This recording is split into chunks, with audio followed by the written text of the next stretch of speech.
question of how and why the United Nations is the crux of the great conspiracy to destroy the sovereignty of the United States and the enslavement of the American people within a UN one-world dictatorship is a complete and unknown mystery to the vast majority of the American people.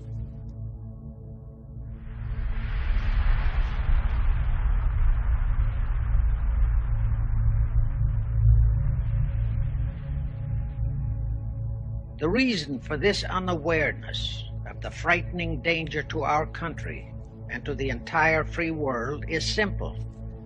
The masterminds behind this great conspiracy have absolute control of all of our mass communications media, especially television, the radio, the press, and Hollywood.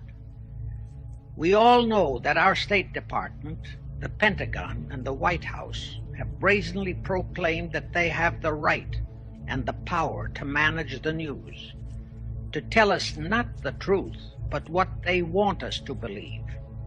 They have seized that power on orders from their masters of the great conspiracy, and the objective is to brainwash the people into accepting the phony peace bait to transform the United States into an enslaved unit of the United Nations one world government. Is that our so-called leaders in Washington, whom we elected to safeguard our nation and our Constitution, are the betrayers, and that behind them are a comparatively small group of men whose sole objective is to enslave the whole world of humanity in their satanic plot of one world government. Now, as a matter of further intelligence, a term used by the FBI, let me clarify the meaning of the expression, "he is a liberal." The enemy, meaning the one-world conspirators, have seized upon that word liberal as a cover-up for their activities. It sounds so innocent and so humanitarian to be liberal. Will make sure that the person who calls himself a liberal or is described as a liberal is not in truth a red. Now then, this satanic plot was launched back in the 1760s when it first came into existence under the name of the Illuminati. This Illuminati was organized by one Adam Weishaupt, born a Jew, who was converted to Catholicism and became a Catholic priest, and then, at the behest of the then newly organized House of Rothschild, defected and organized the Illuminati.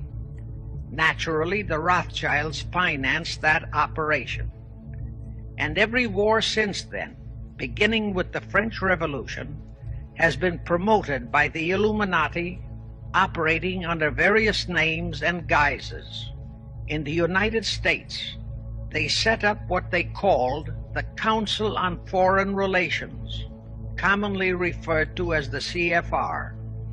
And this CFR is actually the Illuminati in the United States.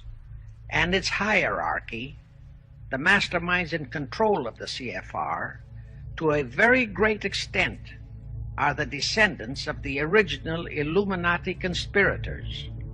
But to conceal that fact, most of them changed their original family names to American-sounding names. For example, the true name of the Dillons, Clarence and Douglas Dillon, once Secretary of the U.S. Treasury Department, is Lepowski. There is a similar establishment of the Illuminati in England, operating under the name of the British Institute of International Affairs. There are similar secret Illuminati organizations in France, Germany, and other nations, operating under different names. But at all times, the operations of these organizations were and are masterminded and controlled by the internationalist bankers, who in turn were and are controlled by the Rothschilds. Now, just why did the conspirators choose the word Illuminati for their satanic organization?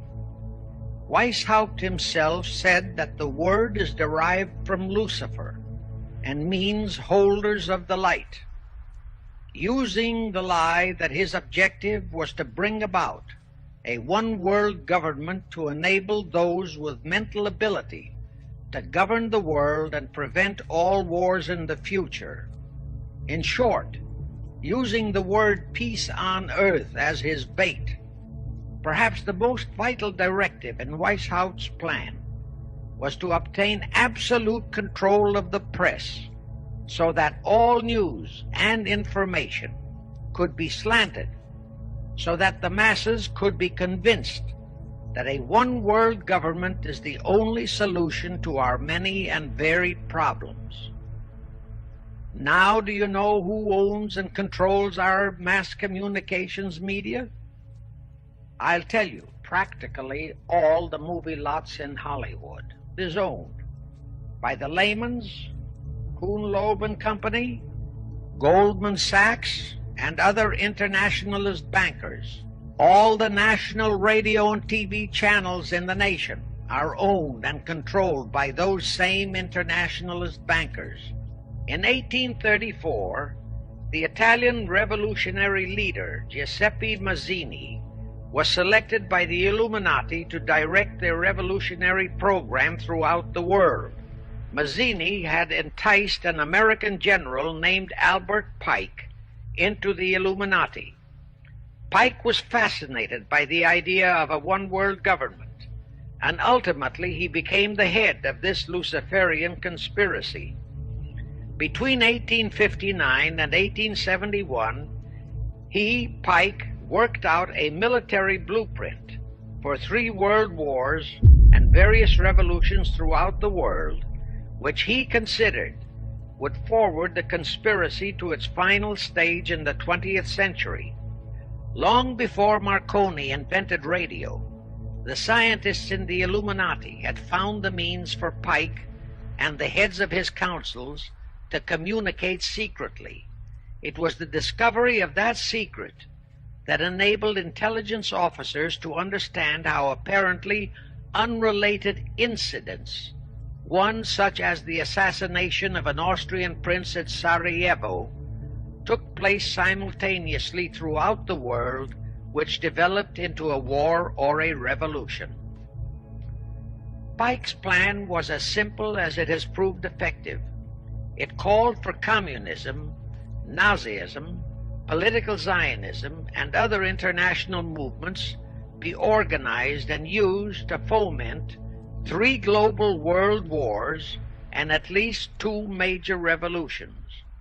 World War III is to be fomented by using the so-called controversies the agents of the Illuminati, operating under whatever new name, are now stirring up between the political Zionists and the leaders of the Muslim world.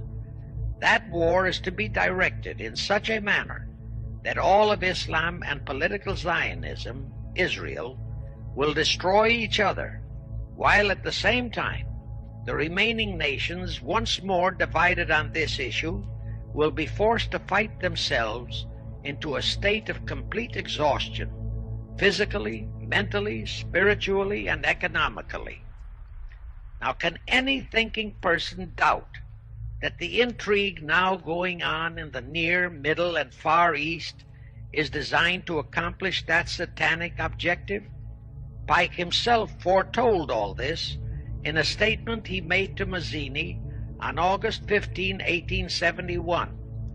Pike stated that after World War III is ended, those who will inspire to undisputed world domination will provoke the greatest social cataclysm the world has ever known.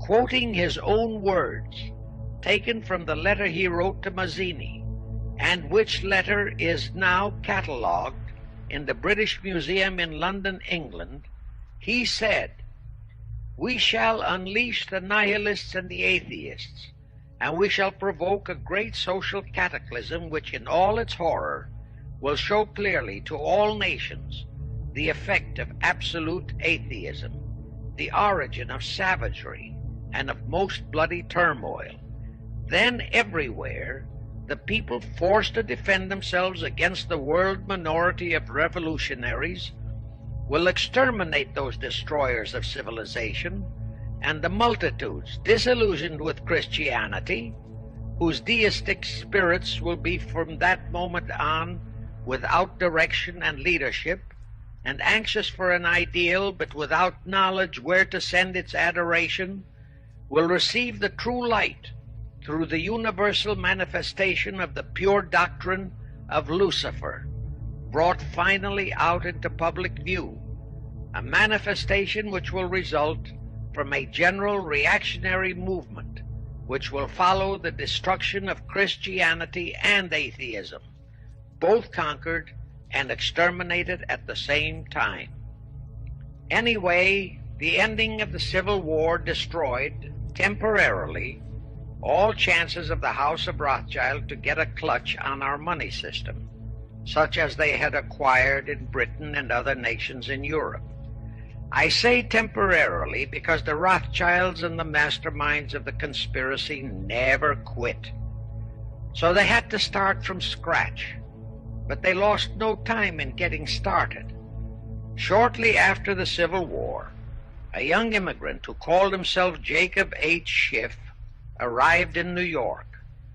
Jacob was a young man with a mission for the House of Rothschild. Jacob was the son of a rabbi, born in one of Rothschild's houses in Frankfurt, Germany. After a comparatively brief training period in the Rothschilds' London bank, Jacob left for America with instructions to buy into a banking house, which was to be the springboard to acquire control of the money system of the United States. Actually, Jacob came here to carry out 4 specific assignments. Number 1, and most important, was to acquire control of America's money system. Number 2, find desirable men who, for a price, would be willing to serve as stooges for the great conspiracy and promote them into high places in our federal government, our Congress, in the U.S. Supreme Court, and all federal agencies. Number 3, create minority group strife throughout the nations, particularly between whites and blacks. Number 4, create a movement to destroy religion in the United States, but Christianity to be the chief target. In the final phases of the conspiracy, the one-world government will consist of the king-dictator, head of the United Nations, the CFR, and a few billionaires, economists, and scientists who have proved their devotion to the great conspiracy. All others are to be integrated into a vast conglomeration of mongrelized humanity, actually slaves.